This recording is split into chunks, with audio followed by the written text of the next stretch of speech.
malam ini giliran kita membaca daripada kitab As-Saidiniyah, kitab yang dikarang oleh Habib Abdullah bin Al-Haddad berkaitan dengan nasihat-nasihat agama.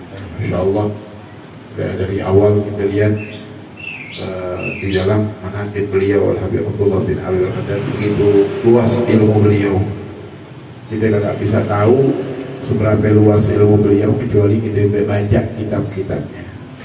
Ya, jangankan beliau, muridnya aja, muridnya Habib Ahmad bin Zaid Al-Habsyi, dan di dalam manaqib beliau, di dalam kitabnya Burratun Nadhir bil Manaqib Al-Habib Ahmad bin Zaid, itu beliau dikatakan nggak ada katanya ma wajadnal kutub fi Hadramut illa wa qad qara'tu fihi.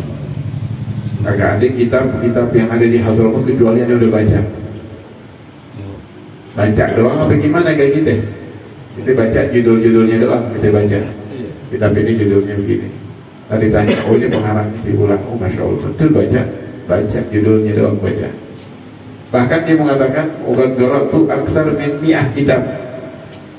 Aku telah baca lebih daripada 100 daripada kitab. Kemudian dia mengatakan walau kharajtu min dikatakan makna daripada kalam tersebut, kalau aku lau amla'tu fihi fa amlaitu. Kalau niscaya kau mau aku imlakan katanya, mau didikte itu atu-atu, niscaya aku akan imlain. Tuh gitu. Kita lihat gimana tuh ya didikan daripada Al-Habib Abdullah bin Alawi bin Muhammad Al-Haddad. Beliau waktu masa belajar sama Habib Abdullah bin Al-Haddad bingung katanya. Ada kawannya beliau Habib Zain bin Muhammad Habib Zain bin Muhammad bin Sumaid. Beliau belajar tuh bareng tuh, yang satu dari Shibam, yang satu dari Hawqah. Shibam dan Hawqah kalau kita anggapan dari sini nih kayak Kalibata sama Pasar Minggu deh gitu deh. Dekat nyamper deh tuh dia. Habib Abdullah Haddad misalkan di Bogor misalkan tuh begitu, atau lewat dari Bogor jalan tuh lewat di Pasar Minggu tuh terus jalan gitu berdua tuh sampai ditarik katanya pada kemana nih orang terik katanya, kagak dia nggak tahu nih Habib Abdullah Haddad begini tingginya makamnya. Kata Habib Ahmad bin Zain bin Sumaid, Habib Ahmad bin Zain Al-Habsyi bilang, jadi kalau orang pada tahu nih hakikatnya kita gak bakal kebagian, gak bakal dapat tempat kita. Itu dari jauh orang-orang udah duluan, kita gak bakal, kita ada di belakang katanya. Udah diam-diam aja gitu. Begitu orang-orang dahulu begitu, bahkan bukan dahulu aja, di zamannya Habib Salim Asyatiri yang ke belakang pernah cerita katanya. Orang tuh katanya yang mana sifat manusia itu kalau ulama yang ada di kotanya atau di kampungnya banyak orang-orang yang pada kagak dengerin, banyak yang kagak dianggap. Tapi kalau misalkan ulama yang dari jauh, padahal kata Habib Salim ilmunya juga gak seberapa, ada ilmunya cuman gak seperti alim yang ilmu orang yang dalam begitu yang ada di situ. Cuman karena dia ngelihat iklan, dia ngelihat backgroundnya, ini ulama dari sini. Pernah suatu waktu katanya Habib Salim, ya, sedikit deh, ini melencong dikit nih, buat biar nambah semangat kita belajar ngaji. Bukan di malam ini aja, di mana aja deh, tidak mesti ngaji yang mana, mesti apa aja, yang penting gurunya benar aja deh, ya. Itu katanya Habib Salim pernah cerita, di satu waktu dia pernah diundang di Sewut. Habib Salim kan ditarimnya di Sewut tempat tempatnya Habib Ali Al-Habsyi. Padahal sebelum Habib Ali banyak ulama-ulama dahulu sebelum Habib Ali.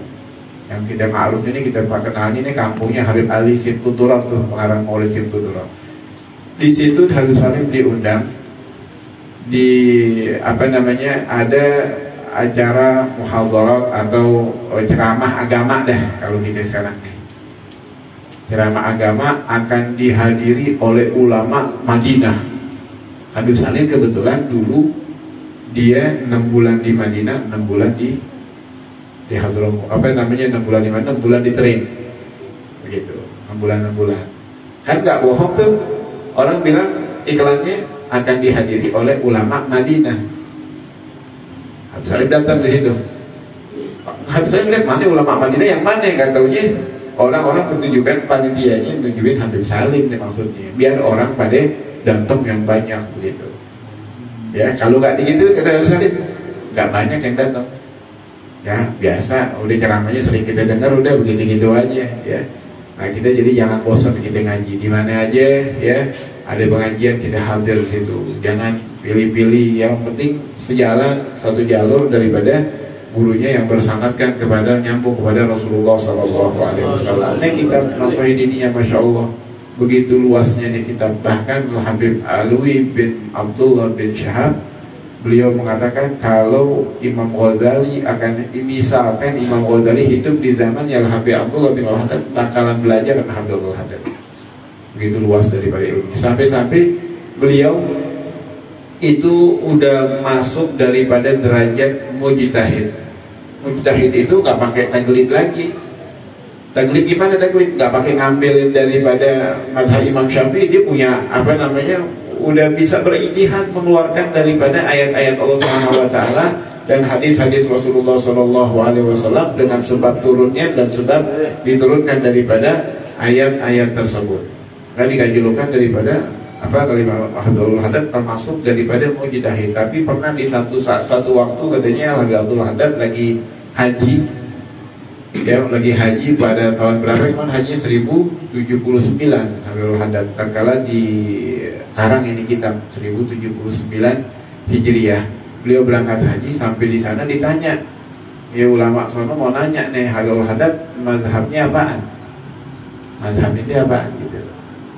Dia mau jawab, Abdul Haddad mau jawab, mazhabku adalah mazhab dikatakan Al-Quran wa Sunnah.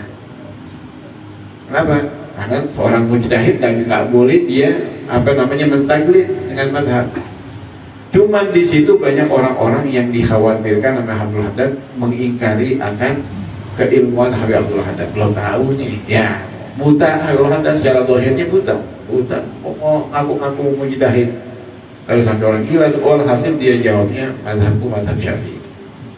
Maksudnya sejalan dengan mazhab Imam Syafi'i. Ada satu orang yang masya Allah min ahlil kasyaf, dia mengatakan, ya katakanlah apa yang ada di hatimu, jangan katakan yang di lisan, katanya. Jujur, jujur.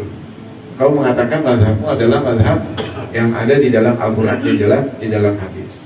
Kemudian dibenarkan, dikhawatirkan orang-orang tadi nggak percaya. Ala kulli hal, masya Allah keilmuannya kita gak ragukan lagi. Makanya ulama-ulama kita dulu biar tiap di majelis, tiap di satu tempat dia baca ini kitab Nasihaddiniyah. Bahkan di Kuitang, di Al-Hawi dulu, ya dari dulu sampai sekarang di Kuitang nggak ada itu kitab Nasihaddiniyah dibaca, udah khatam diulang lagi. Kalau sekarang kita bosan, kita nggak ada kitab lain lagi apa ya? Kalau kita sekarang nih kita ulang-ulang tuh kitab, kita nggak ada bahasan yang lain. Itu kita lihat ulama-ulama dulu bacanya bukan sekali 2 kali, 40 kali, bahkan ada yang baca 100 kali. Gimana itu? Ya dikala bosan-bosan. Padahal ilmunya masya Allah, luas ilmunya masya Allah. Bahkan apa namanya Al-Habib Ahmad bin Hashim Al-Habsyi, beliau kawan dekatnya Habib Abdul Haddad, sampai diminta nasihat dengan Abdul Haddad. Padahal teman belajar. Kalau kita kan gengsi, teman belajar minta nasihat sama dia, lah dia juga sama gue, satu guru sama gue. Kan begitu tuh kalau orang sekarang tuh, kagak orang dulu. Dia ngelihatnya benar-benar murid apa namanya gurunya dia paling sayang sama Abdul Haddad. Disayang juga nya Habib Ahmad, cuma tawadhu'nya Habib Ahmad bin Hashim minta nasihat sama Abdul Haddad. Minta nasihat sama Habib Abdul Haddad. Ditulis sama Habib Haddad, dijadiin kitab yang dengan ma'rufnya itu kitab Risalatul Mu'awana. Kitab Risalatul Mu'awana itu risalah buat Al-Habib Ahmad bin Hashim Al-Habsyi. Padahal Habib Ahmad bin Hashim Al-Habsyi masya Allah dari keilmuannya, kewaliannya, ya nggak diragukan lagi. Bahkan beliau pernah di dalam manaqibnya beliau menghidupkan orang yang udah meninggal.